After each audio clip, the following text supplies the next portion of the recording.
안녕하세요. 강나루입니다.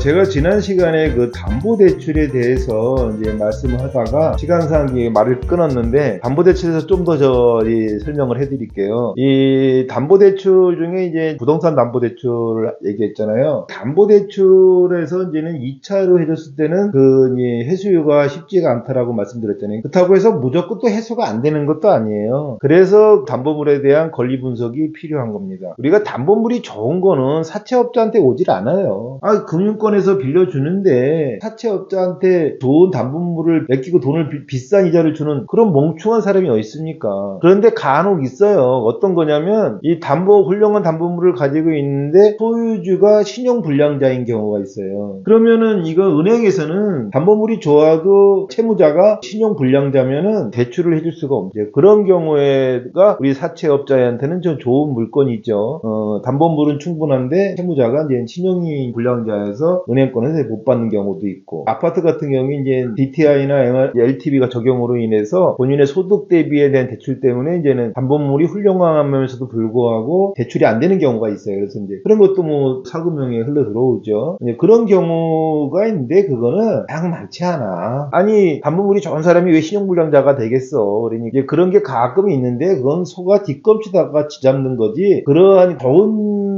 이 담보물을 맡기러 1순위로 사채업자한테 온다? 그거는 이제 가뭄에 콩 나는 얘기예요. 그거보다는 이제 2순위로 오는 경우가 많죠. 그런데 또 2순위로 오는 것도 있고, 다음에 또 이런 거가 있어요. 임야 같은 거는 이제는 시중은행은 대출을 해줄 수가 없습니다. 해줄 수 있는 게 이제는 산림조합 같은 데인데, 그런 데다가 대출해주는 게 좀 빡세. 왜냐면 임야 같은 거는 사실 공시지가가 굉장히 낮아요. 감정가도 그렇게 많이 높지가 않습니다. 근데 실제로는 그게 값어치가 있는 임야들이 많아요. 그래서 그 임야에 대한 권리 분석 능력이 있고 개발에 대한 노하우가 있으면 가능하다는 거죠. 그래서 이제 그렇게 돈을 갖다가 제1금융권이나 제2금융권에서 해줄 수 없는 것들을 해주는 게 이제 사금융업이니까, 그런 지식 기반이 있다면 좋은 것도 찾아낼 수가 있다는 거죠. 그런데 이것도 또한 본인이 임야 개발에 대한 지식이 없다면, 토지에 대한 권리 분석력이 없다면 이것도 말짱 도루묵이야. 그러니까 좋은 담보 물건이 사금융업자한테 온다는 거는, 쉽게 말하면 요새 경매 유행하잖아. 부실채권 인수해서 돈 번다는 얘기 많이 하잖아.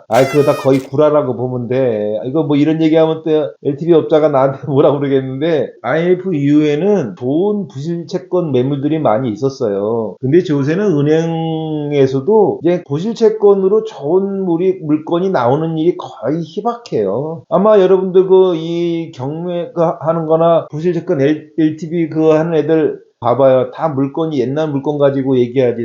왕년이 이렇게 벌었다. 왕년에 주먹 안 쓴 놈 어디 있고 왕년에 술장사 아닌 놈이 어디 있어. 다 옛날엔 다 왕년에 꼰대 라떼지. 근데 최근에 들어서 은행권들이 그런 부실채권을 아주 악성만 매물로 내놓지 제대로 된 거 찾기가 힘들어요. 어떻게 소가 뒷검치다가 하나 잡는 거야. 그거 가지고 수익률이 100%, 200% 하는데 그런 허황을 쫓으시면 안 돼. 그러니까 이 대출해주는 사람도 마찬가지예요. 받는 사람도 다 자기 부동산이니까 자기한테는 애지중지하고 대단하겠지. 근데 우리가 객관성을 볼 수 있는 그런 해안이 있어야 된다는 거지. 요번에 부동산 담보대출에 대해서 말씀하는 거지만, 사실은 부동산은 아니고 이제 앞전에 말한 유체동산, 그러니까 기계담보대출이라든가 이런 거에도 우리가 관심을 가져보면은 굉장히 수익률이 좋은 것들이 많아요. 그래서 그런 기계담보대출에 대해서도 제가 이제는 시간이 남은 말씀을 드릴 거고, 다음에 이제 우리가 신용대출도요, 불가능한 게 아닙니다. 우리 사금융업체에서 신용대출은 거의 안 한다고 생각하시고, 악덕 사채업자, 범죄 조직 같은 애들이 하는 1000%, 2000% 하는데, 사실은 신용대출도 사금융업이 할 수가 있어요. 근데 일반인은 하면 안 돼. 일반인은 그런 거에 대해서 지식이 없기 때문에 그 사람이 변제할 수 있는 능력이나 이런 걸 체크할 수가 없어요. 그렇기 때문에 일반인은 신용대출을 무조건 안 하시는 게 좋고, 신용대출을 하게 된다면은 이 신용을 갖단 걸 우리도 체크하는 방법이 있어요. 사금융도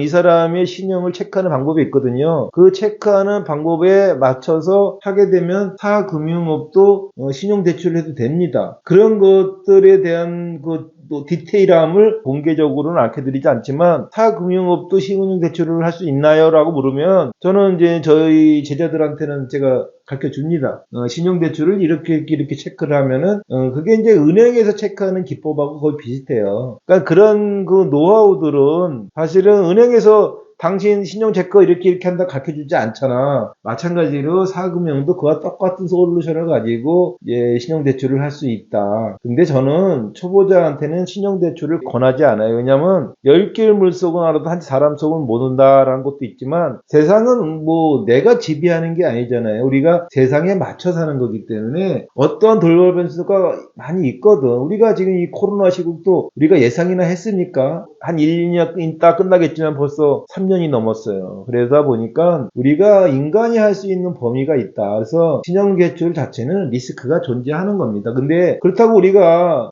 이 구덩이 무서 장 못 딴 겁니까? 돈 되는 거라면 해야죠. 제가 뭐 30여 년 전에 제가 그 대학생을 상대로 해서 그 이 무담보 무보증 대출했다는 얘기 제가 저 유튜브 방송에 저 옛날 거에 쭉 그거 나와요. 그것처럼 사실은 제가 이 대부업자 중에서 최초의 신용대출을 한 사람이야. 신용대출도 못할 건 없다. 제대로 분석만 하면은 그것도 가능해요.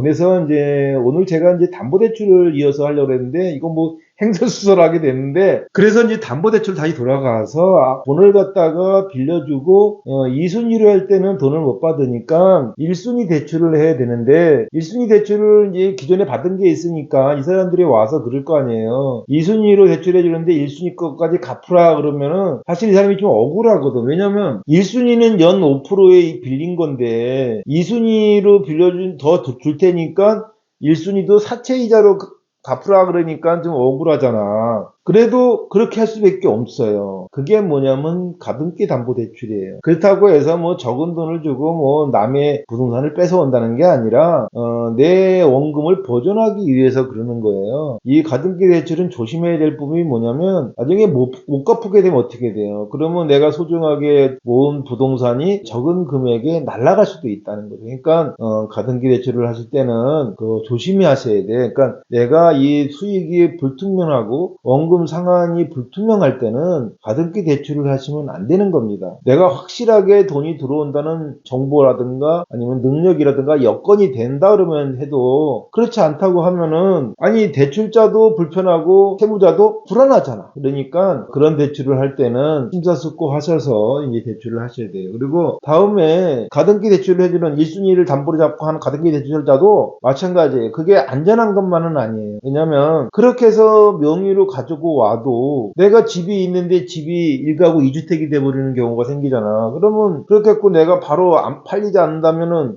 이 재산권을 제대로 활용할 수가 없는 거 아니에요. 가등기 대출만도 여러 가지 테크니컬이 필요한 겁니다. 우리가 이렇게 남이 하는 거 보면 쉬어보니까 따라하는 경우가 많은데 그게 바로 사채업을 해서 돈 날려먹었다 그러는 거예요. 남이 하는 건 쉬워 보이지만 내가 직접 하면은 사실 또 아닌 것들이 많이 있거든.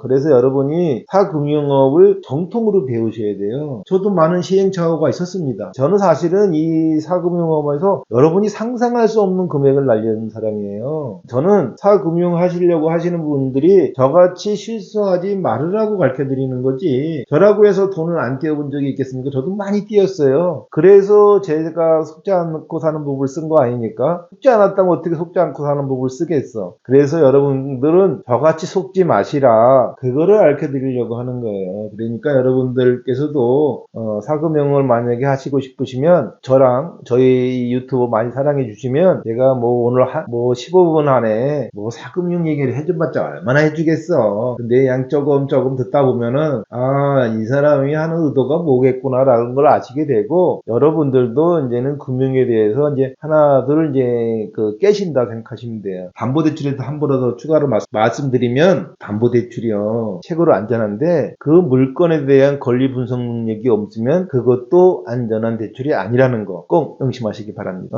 물건에 대해서 혹시 여러분이 분석력이 좀 떨어지고 내가 이거를 담보를 잡아야 될지 말아야 될지 고민이 되시면 그 물건에 대해서 저에게 이메일로 보내주시면 제가 알고 있는 범위 내에서 성심성의껏 가르쳐드리겠습니다. 단 저희 회원에 가입 안 해놓고 막 그런 건 묻지 마. 어떤 분이 자기 난 구독자인데요 하면서 막 너무 디테일하게 막 장문의 그 그 이메일을 보내시는 분이 있어. 아, 솔직히 양심 없는 거 아니야? 아, 유튜브 봐준다고 해서 이 광고 수익 얼마 되겠어? 몇 원이야, 몇 원? 아니, 몇 원 그 광고 수익 때문에 내가 그 몇 시간에, 아니면 몇십 분의 시간을 버리란 말이야? 야, 그리고 막 여러분, 나 유튜버 아니야. 내가 인생의 흔적을 남기려고 여러분에게 내가 가진 그 알량한 지식이지만, 내 알량한 경험이지만, 여러분에게 가르쳐 드리는 거지, 내가 유튜브 수익으로 먹고 사는 사람이 아니니까, 여러분 만약에 만족도 못하면 우리 채널에서 그냥 나가. 뭐 꼰대가 얘기하는 거 뭐 별 볼 일 없는 얘기 들으면서 뭐 진실을 얘기하지 않으니 뭐 간을 보냐 안 보니 이런 말 하지 마셔. 마음이 안 들면 안 보는 거지. 안 그래? 내가 시간상으로 모든 걸 다 말씀드릴 수 없지만 제가 그래도 사업을 40년 했어요. 사장 노릇만 40년 한 놈이야. 그러니까 여러분, 내가 많은 직업을 또 해봤고, 그래서 여러분의 멘토가 되겠다는 거예요. 그러니까 여러분께서 저희 채널에 가입해 주시고 저와 친교를 단답하게 하시면 제가 여러분에게 도움이 될 수 있는 사람이 될 겁니다. 여러분, 오늘 방송 여기서 마치고요. 저희 방송 더욱 사랑해 주시면, 저희 방송이 발전하면 여러분에게도 더 좋은 서비스, 그리고 채널에 회원수가 많아지고 채널이 활성화되면 돈을 벌었던 그 훌륭한 사람들을 좀 모시고 초대해서 같이 좀 돈 버는 얘기 좀 같이 좀 해봤으면 좋겠습니다. 저희 방송에 출연하고 싶으신 분이 있으시면 저희한테 이메일을 보내주시면 제가 그 같이 한번 그 출연도 한번 생각해 보겠습니다. 오늘 방송 여기서 마치겠습니다. 감사합니다.